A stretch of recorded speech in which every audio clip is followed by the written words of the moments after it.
What's up, everybody? Welcome to the channel.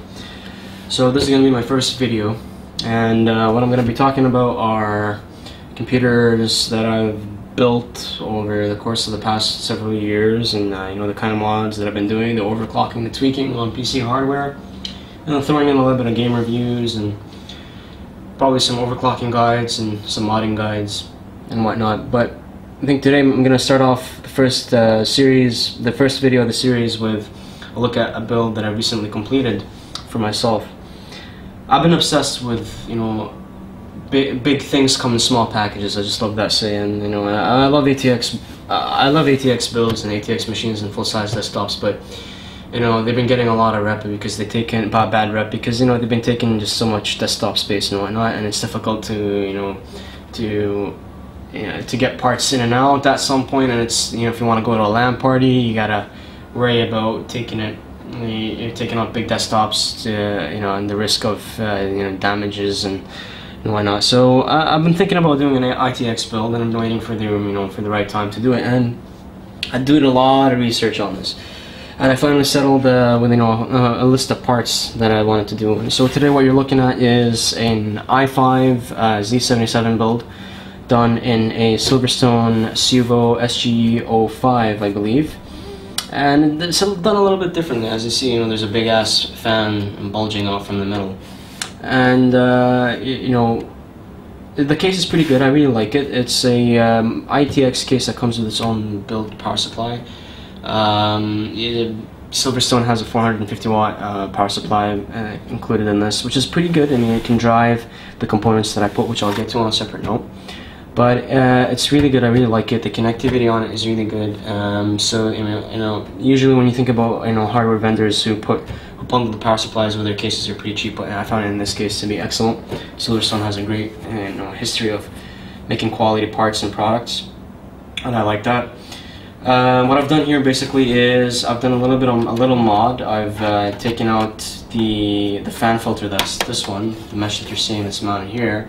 I've taken it out, and then I've put in a fan, and I've sticked it up with Velcro, and I've drilled in 2 drill bits to pass through the cables in the front panel. And I've removed the slim drive, the CD drive, the DVD slim drive, and I've used the space on top for cable management. Because what I've actually done is I've put a water cooling loop in here. It's, you know, a simple all-in-one water cooling loop, again from Silverstone. So I just want to take you around the case, show you what it's got. So, you know, this is the front panel. Again, this is not how the case looks like, but there's a little bit of mods that went in here. And you know, just take you around. That's the back. That's the back side. This is towards the CPU. This is a nice vent for the CPU to get in fresh air, or in this case to vent out air. And then here what you've got is the back plate. See, this is a GPU. You got the power supply. It's kind of small, SFX size. And then you got the 80 plus bronze, and then you got the all-in-one connector for the motherboard. Now the motherboard is a Asrock, not Zotac, Asrock Z77 ITX. Pretty good build, a pretty good motherboard, I could say. You know, it does a lot of features, a lot of nice overclocking features. Great sound card, I might add. It's got a nice Virtue Networks built-in LAN, which is actually pretty good. I mean, I really like it. I usually been using Intel, but I like it a lot. And what I've done is I've basically bypassed it because I want to hop on the AC bandwagon. I know there's not much difference. I just want to future-proof it. So I got this Netgear USB AC Ethernet adapter, and you know, that's pretty much the back side of the case. And I just wanted to open it and show you guys exactly how compact this thing is in terms of size. So I just want you to take a look at, you know, the kind of changes and the kind of improvements that I've done here, and you know, zoom in with the camera a little bit. Yeah, I don't know how clear that's going to be, but you know, if you take a look inside here, you know, here's your motherboard and the memory and whatnot. But if you take a look inside here, that's the water block for the all-in-one cooler, and the all-in-one cooler is called the Silvertsone Tundra TD03, I think, or the TD02. I really can't remember, but it's TDO something, and it's excellent. I mean, you know, if you take a look at it, it's got some really nice a really nice feature, and the build quality is you know, aluminum, and it's really cool to the touch, because the pump and the water block are all enclosed in here, and everything is just made out of this high-end aluminum, and it's really nice. And the Silvertsone logo lights up in this really luminescent blue, so it's really aesthetically pleasing, and it really looks elegant, and the performance is just fantastic. You know, I've run some side-by-side benchmarks of this comparing with the H80, and to be honest with you, this kind of outtakes the H80 in certain cases, because what I've done was, when I thought about this build, I wanted to put the H80 in, and then a friend of mine had a reviewing sample, so he sent me the Tundra from Silverstone, and I loved it. I just liked it. And the radiator right here has a really nice design, and not to mention that it's a bit thick, but it's got really nice dense fins, you know, that facilitate thermal transfer. Now the way I have it set up is intake from the front, and then there's a fan that's mounted here that exhausts everything from the back and into the back of the case and pretty much removes it, so the airflow is going that way. So one thing I really like about it is that this cools pretty much the entire case. So this cools the memory, which is, by the way, it's 8 gigs of 1866 DDR3 Dominator memory from Corsair. Really like it, highly recommend it. Excellent memory. And that's pretty much it, you know, in terms of the internals. It's really simple. You have a compartment that's, let me just flip the case, that's right here on the top, and basically what this is it's like this plate that you have it held in with these 2 screws, and this comes off, and then you mount your hard drive, a 2.5-inch drive at the bottom. Now you can, there's a secondary floor right here, and that you can, like a compartment that you can add in another regular 2.5-inch drive, but that basically, I mean, that means I have to get rid of the water cooling, which I really don't.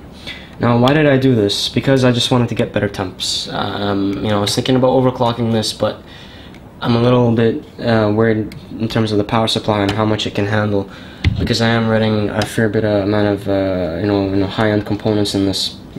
So I just want to be careful and make sure that I do this right. So I think starting off with low temps is a great idea. So in terms of the graphics power, yes, this is a full-sized GTX 670 from Zotac. Why did I go with a 670 and not an AMD card? Is for one reason, and that's 3D vision. I was thinking about you know, trying out 3D vision. I've heard a lot of great things about it. I recently picked up an Acer GN245 HD 3D screen. It's a pretty good monitor, and I found that NVIDIA generally has a good support in terms of 3D vision. Don't get me wrong, I love AMD, I love both NVIDIA and AMD, I love both the processors and their GPUs, but I just went with this because I found that, you know, setting up the 3D vision is included in the drivers, but with AMD you have to, you know, do a little bit of reading, do a little bit of tweaking, and config, and it will work. But I just wanted basically the quick fix. The card is great. It does get a little bit warm because it's a reference design. It runs really really cool on idle, but once it kicks in, this fan can get a little bit noisy. And I went with this card specifically because I wanted the reference design for water cooling that I want to do in the future. Yes, I do want to water cool this. I am going to order an EK240 kit with a 240 with a dual 120mm radiator, as well as a pump reservoir, mount it outside the case and mod the case in such a way that I can cool the GPU and the CPU. So I'll be posting that sometime next week. I got the kit, it's available. I just need to find the time to put it in and assemble it. So you know, I really recommend ITX builds. In conclusion, I think they're great. They're a great way forward. I think a lot of vendors are looking forward towards building small form factor computers and small form factor hardware. And not to mention, you know, they're very portable, and some of them are getting very powerful. I mean, you can get one of the Bitfinex cases. I think it's called the Bitfinex Prodigy, and you can basically go all bananas on that. I mean, you throw in one of the new Asus ROG Republic of Gamers board, and you got a full hardcore system right there. and I've seen some people do a lot of crazy water cooling projects on ITX cases. So I really recommend it. You know, explore it. For people who are on the fence of building an HDPC and a high-end gaming system, I think that it's possible with you know, the hardware selection that you have. And to be honest with you, they're not that much expensive. And you know, this costed me just under. It cost me just under, you know, if I do the conversion correctly, 700 US, I think. Yeah, everything, including building the monitor, everything, 700 US. I just wanted to show it to you guys when I switch on the power. It's because it's got a really nice. So it's a little bit noisy because I have this fan plugged in. I don't have it plugged in the PWM port, but I basically have it plugged in into a Molex. The reason why I'm running it at 2000 RPM because I just want it to cool the entire case. Now, when I go into Windows, I have Everest, and what Everest can do is that it can control the fan speed, and I usually lower it down to around 800 to 1000 RPM. But it's pretty good. I mean, if I put my hand in, I can really feel it blowing air across the entire components. So anyways, this is the first video. I'm going to be doing a lot of other videos on this channel.